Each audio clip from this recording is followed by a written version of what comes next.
How to enable autosave on Visual Studio Code. Hello and welcome back to our YouTube channel How to Tutorials.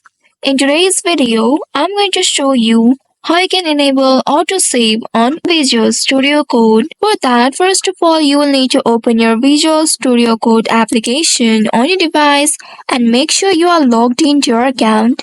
Once logged in, you will land on this home page. Here, at the bottom left corner of your screen, you'll be able to locate the gear icon.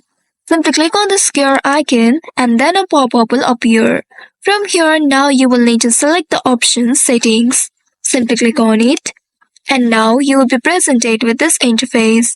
Here, you'll be able to see the commonly used section.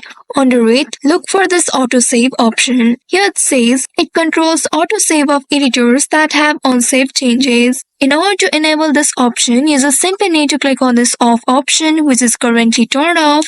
And then from here, you will need to select options apart from off. Click on one of these options. Here I'm selecting on window change.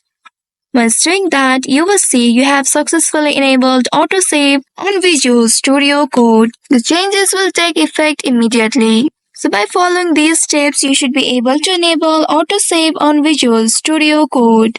I hope this tutorial was helpful. If yes, don't forget to like, share and subscribe to our channel. Also hit that bell icon to never miss any updates from us. Thank you for watching.